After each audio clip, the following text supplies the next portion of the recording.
Tuko na Boniface Wambura kwenye line. Boni, habari za asubuhi? Salama, mambo vipi? Mambo mazuri kabisa, na tuko na wewe live kupitia Crown Sports hapa. Tuko tunajadili jana taarifa ambayo imetoka ya nchi yetu kupitia uwanja wetu wa Benjamin Mkapa kuhoste ufunguzi wa CHAN wakati finali itafanyika kule Kenya. Hili kwetu lina faida kwa kiwango gani? Tulifikiria labda finali ndio inaweza kawa kubwa tukihosti kulikoni mechi ya ufunguzi, Boniface. Yani cha kwanza kwa mujibu wa hizi host agreement, unapopewa kuwa mwenyeji kuna mikataba una sign. Ndio. Lakini kuhusu kuwa mwenyeji wa finali au mechi za nusu finali, kuna vigezo ambavyo CAF wanazingatia. Cha kwanza uwanja ambao utachezeshwa mechi ya finali au ufunguzi lazima capacity isipungue 40,000.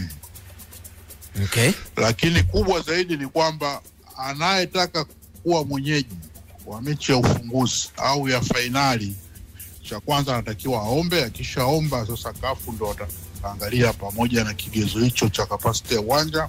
Kuna vigezo vingine vingi wanaangalia, ndio wanafanya uamuzi. Kwa hiyo inawezekana sisi pia tuliomba, sio?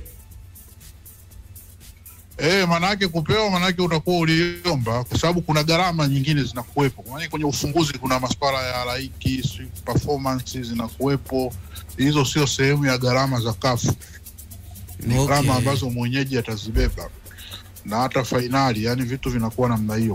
Kuna gharama ambazo zinaongezeka nje ya zile gharama za kawaida. Kwa hiyo unapoomba, maana yake utakwenda kubeba hizo gharama. Na wapi kuna gharama kubwa zaidi ukiwa una hosti ufunguzi ama finali? Sasa hapo kuna, ndio maana nikamwambia vingi, kunaweza kuwa vigezo vinaweza vikaangaliwa kwa maana ya facilities zinapokuwepo. Lakini gharama kubwa nafikiri itakuwa kwenye finali. Zote zina gharama ambazo zinalingana.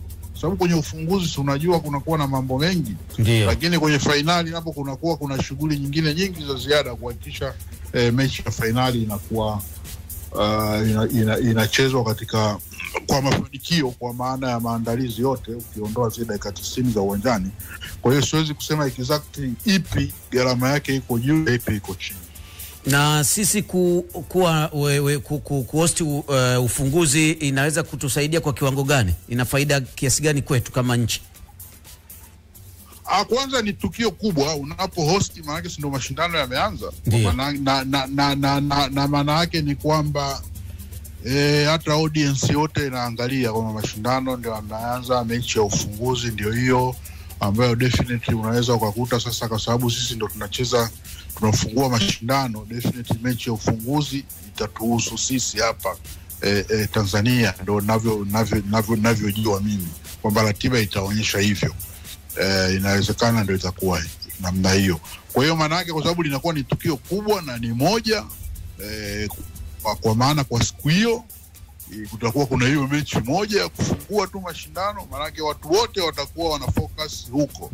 Kwa hiyo maana yake nchi kujitangaza, kwa maana hata utalii, watu kuijua Tanzania, wanaofuatilia mpira wa miguu, ni advantage kubwa. Kwa kweli ni kupongeza kamati ya maandalizi pamoja na serikali kwa kufanikiwa kupata hiyo mechi ya ufunguzi.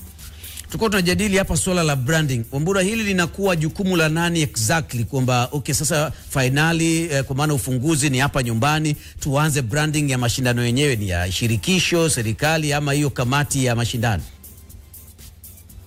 Branding kwa maana ya, cha kwanza kwenye mashindano kama haya, zile marketing rights ni za CAF mwenye mashindano. Yani kama hapa ilivyokuwa unasema kuna ligi au kuna nini kwenye mashindano ya CTFF bwana. Kwa hiyo zile marketing rights zote anazo.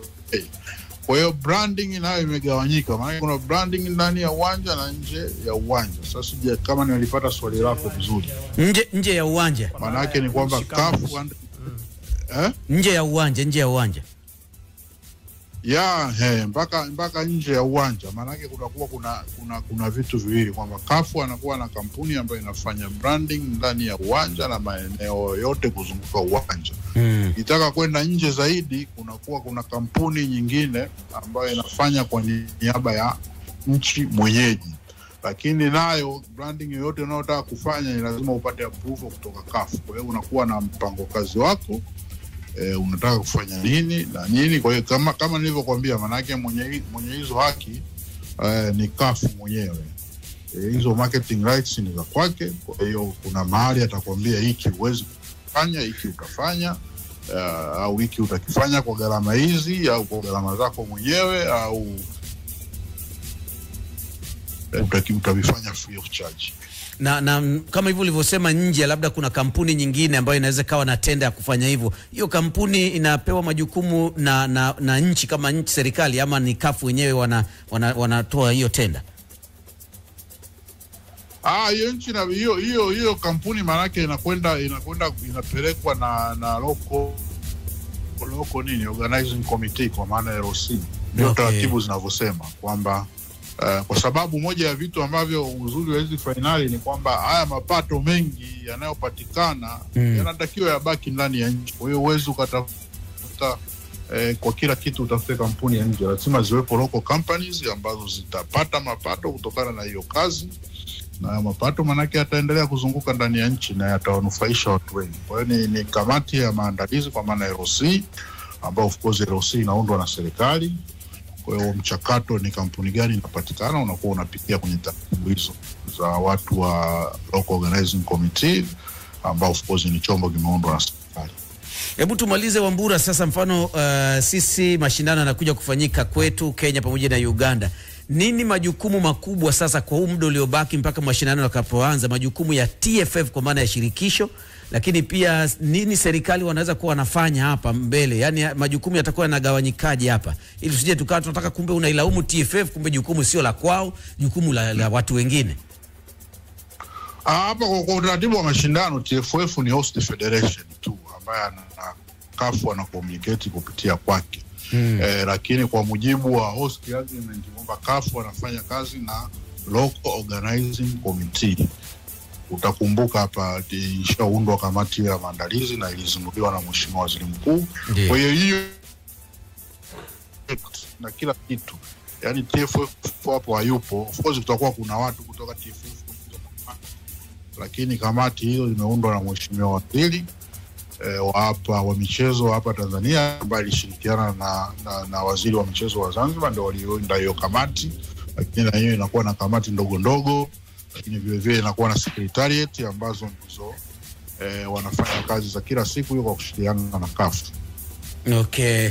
Wambura, tunakushukuru sana, umetusaidia kufafanua vizuri, na tunashukuru kwa muda wako na kwa kuungana na sisi asubuhi hii. Shukrani. Crown Media. Hapa ni nyumbani.